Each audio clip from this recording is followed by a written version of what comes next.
Hi everybody, welcome back to Bobby's Bees, and today we're out in the apiary going through all the hives. We come out here early in the year. It's March 8th here. It's our first 55-degree day. When the sun hits these hives and there's a lot of dead bees in there, that's a lot of moisture trapped, and the bees aren't venting because it's a dead out. They're not venting all this moisture and ventilating the hive, and it's going to mold. The frames are going to mold. There's some really good honey frames in there, and you know, you'd think that, especially here in Michigan, that would be frozen. You can pull these frames out and you can harvest them. Plus, it's been a long time since you did your oxalic acids treatments in the fall. All that honey has had time to vent and dissipate. So get in there, make sure it doesn't go to waste, and harvest some honey. This can be your first crop in the year. Now, also, you can take a look at these frames, the foundation, and you can either, take the foundation out, but be prepared when you're going through these hives. I like to wear an apron. This black one is warm. There's going to be a big mess. I like to use an apron. I got my rubber boots on because you're scraping and a lot of wax and honey is going everywhere, and you certainly don't want to mess your stuff up. Okay, so these deadouts, the bees aren't defending them, okay, like they would a regular hive.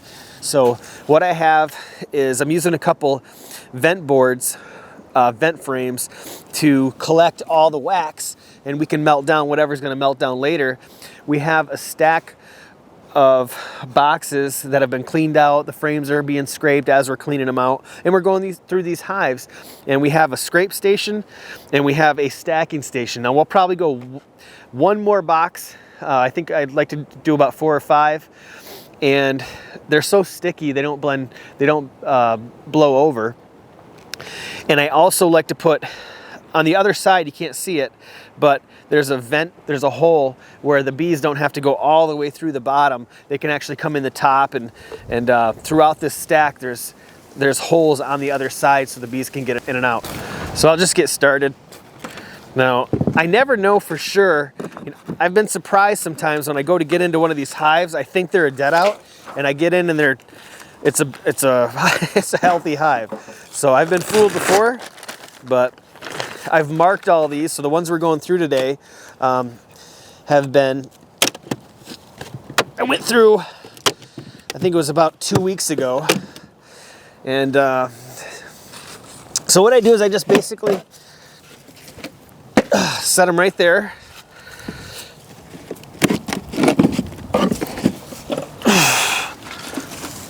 I can feel that one's got some honey in it.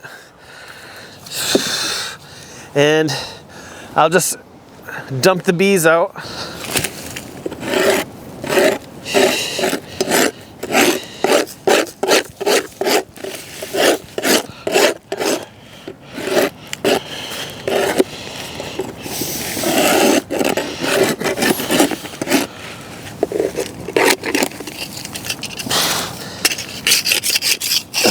These are really cool entrances.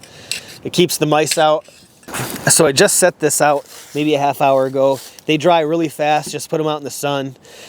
And I also use them for tops too when I'm trying to keep the bees out. Because what I also have here is when I come across frames that have really messed up foundation, I'll just remove them and replace them with brand new stuff. Plus I have empty boxes. I had 3 ready to go because I have a box down here. Let me show you. What I do is I grab the frames, and when they look good, I just simply throw them in here. And you can see some of these frames are just, some of these frames are huge. So you put a top on it. And I also have a leaf blower if I really have to get the bees off the frame. If the frames are really sticky, a really easy way is to just kick them from the bottom, and it kind of gets them all loosened up, and you can pop them out. Sometimes first time you get in for the year, they're so sticky like this one, and that's a good way to loosen them up. It's also, you could possibly pop a frame too. So, so this kind of plastic I'm going to replace. You notice when they don't draw it out like that, it's a good idea to replace it. Another one.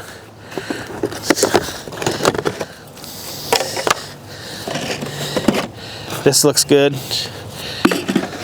So what I'll do is I'll actually take this frame and I'm gonna fill these in as I go. And I know that when I'm looking at these boxes over here to my right, these hold all clean, scraped, good frames.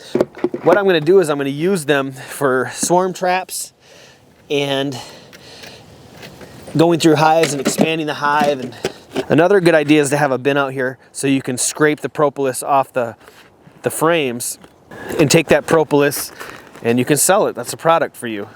So I take the frame out of the box. I simply go over here, I'll scrape the propolis off into your propolis tray.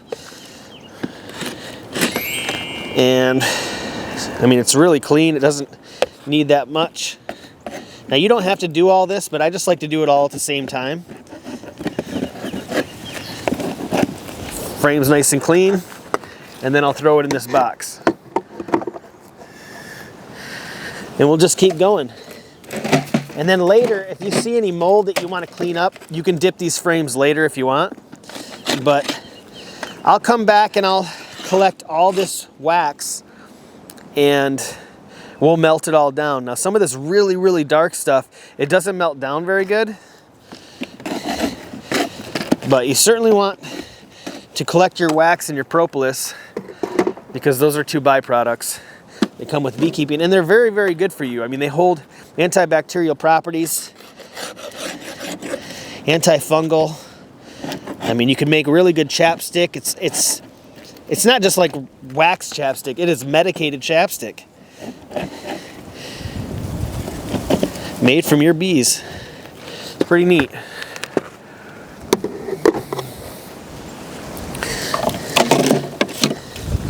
Okay, now this frame needs to be repaired. Okay, so that's one box done. So basically, I'm not seeing any honey out of this one. This one we will though, because I remember it was very heavy. So they're pretty stuck in there. Very, very stuck. Okay. Let's see what we got here. It's like concrete. I can smell the honey. There's honey in here. And another reason to get out this early. Well, what I'm looking for is a full frame of honey. So, you know, if that's better, I'll probably take that and harvest it. Because that's still about, I don't know, 7-8 pounds of honey.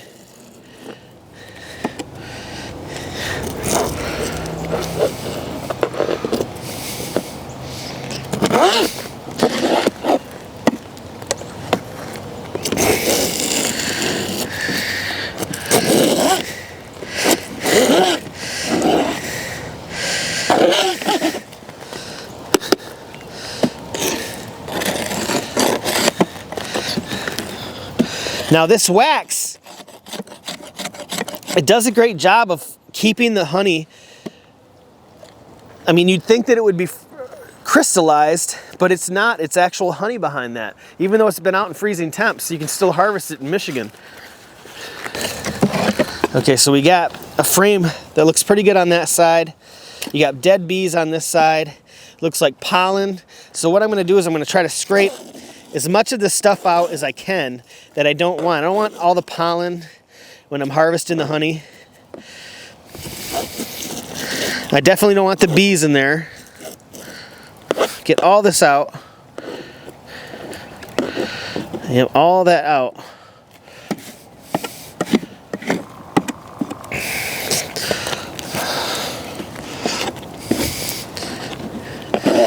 So that's all scraped out. Looks good. Cleaning up the... So it's kind of, you know, we don't necessarily have to do all this time, but I like to. I just like to get rid of this really dark stuff.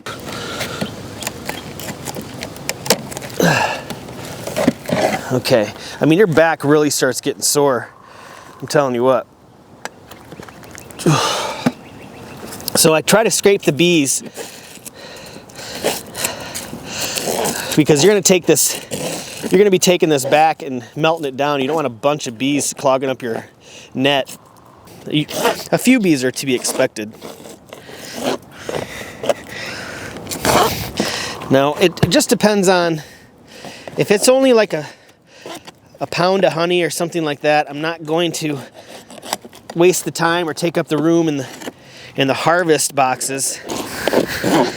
So there's only so much room for frames. Today we have 30 frames, and if I'm gonna look at all that pollen, see, that's what I don't want spinning around when we're using our machine. It uses centrifugal force. I don't want that filling up into the honey, even though we have strainers. I have a feeling we're gonna be able to find a much better. See, look at all those bees, unfortunately. So you see all that wet moisture. You want all this out of the hive, because it doesn't take long.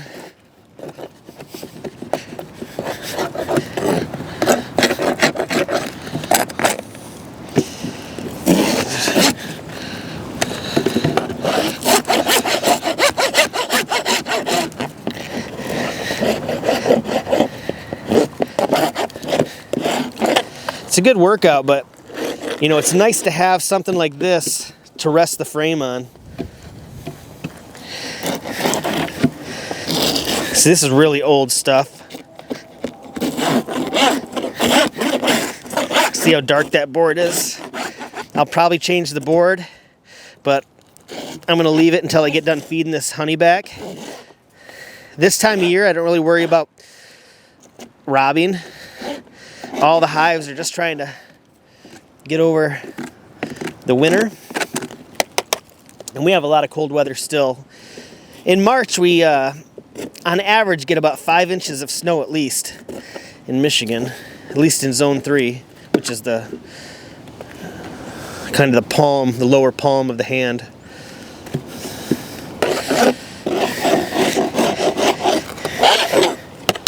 Okay, so that's just enough to put out here.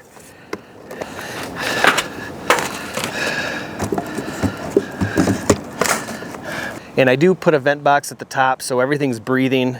Make sure nothing's gonna mold, but it's all cleaned out. There's no bees in here. That wind's horrible. And you know, if you were to ever come out and this is knocked over, which surprisingly it doesn't get knocked over, it's so sticky and heavy, I would just ratchet strap everything to keep it strapped up, and you could strap it just right around the timbers or your stand. So plus if you have bears, depending on where you're at. But yep, that's pretty much what I'm doing, going through the hive, cleaning them up, keeping any frames of honey that I see that are worth it. If not, if there's only a little bit of honey, I'll keep those for swarm traps. Coming up here in May, I have everything. All my traps are built and ready to go in April. If you guys are interested in how you set up your swarms, I'll put a video in the corner.